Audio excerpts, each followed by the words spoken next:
Well, what do I have here? It seems I have two 50-gallon drums tied to a trailer. What could I be doing? Well, I'll tell you. Tomorrow, I'm going to pick up some fish for our pond, since our pond dried up completely 2 years ago. And all of our fish died. I'm going about 60 miles to the fish hatchery and picking up some fish. Well, here I am on the way to the fishery to pick up my fish. The fishery that I'm going to is operated by the Georgia Department of Natural Resources. It's down in Richmond Hill, which is south of Savannah. So I'll be going there today to pick up some fish.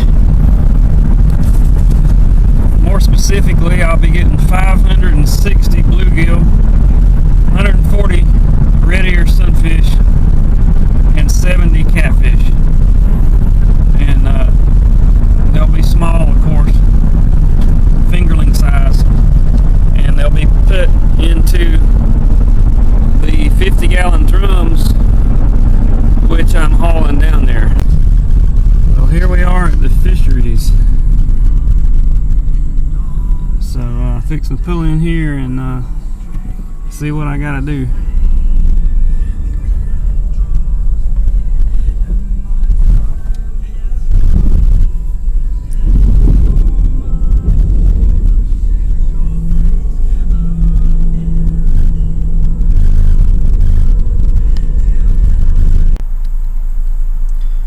What you have to do is you have to actually order these fish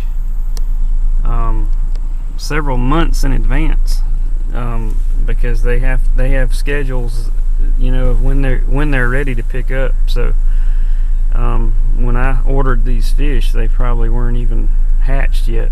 So and then they send you a letter to tell you to come get them. So I'm here with my letter and my checkbook, and I'm gonna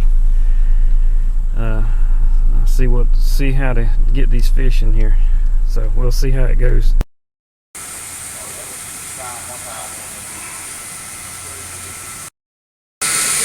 No, it don't matter.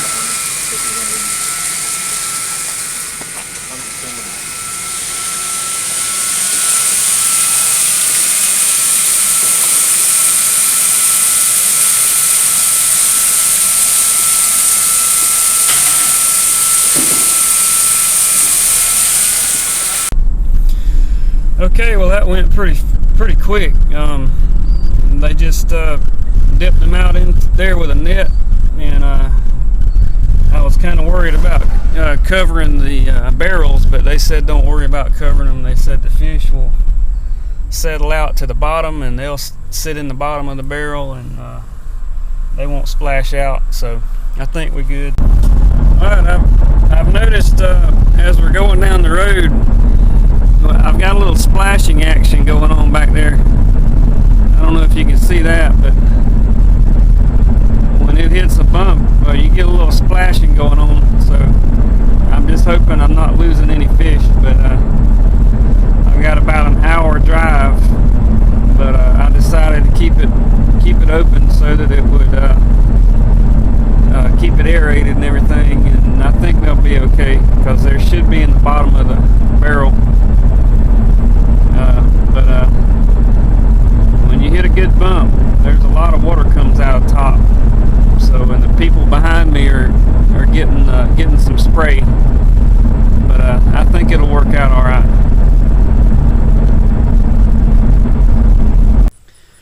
Well, here we are at the pond. Had a little bit of water loss, but not much. And as you can see, they're still in there. Those bigger ones are catfish, and then I don't know what the little tiny ones are. And then you have a lot more here. That's probably the red ear sunfish in there, because there's more of them. And then that would be the the bluegill in there. So just to clarify what we're doing here, I got the bucket, and you have to introduce this pond water into this water kind of gradually, because the fish are sort of susceptible to pH differences and temperature and things like that. So we're trying to get them accustomed to the pond water by slowly introducing pond water into their water. So I dipped some out. I dipped about 2 gallons out of each barrel and threw that water out here, and then I got some pond water to put in there to replace that with. So that gives them a mix of pond water and the water they came with from the hatchery. So we're going to keep doing that every 10 or 15 minutes or so until we get a higher and higher concentration of pond water in there, so that they slowly get used to this pond water. And then we're going to start the transfer process. Okay, so I've dipped some of the water out, and I think I'm going to start transitioning, but I wanted to dip a little bit out here just to so you can see them. That's the bluegills. That's the baby bluegills there. So I'm gonna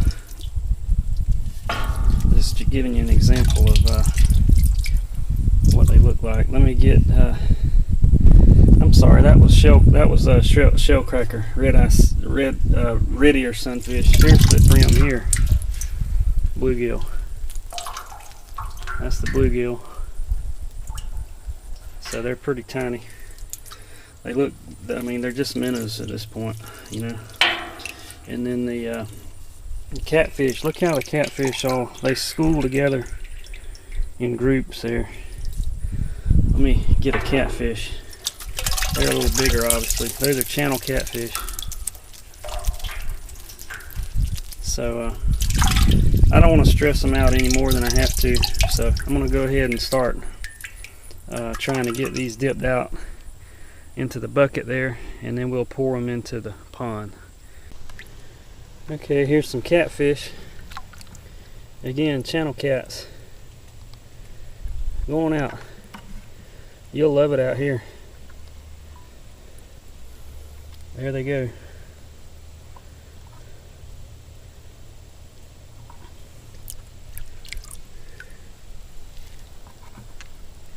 They're gone.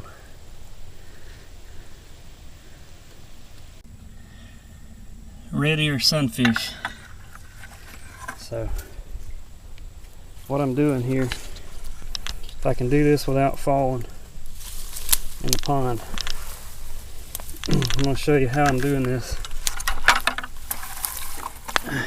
I'm just putting this bucket here, and we'll wait for them to come out into their new home. There they go.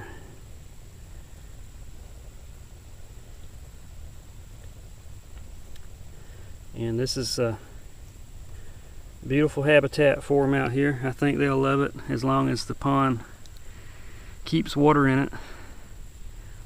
This is a very shallow pond. It was built in the early 60s, and it was never built very deep. It was you can actually stand up in the middle of it.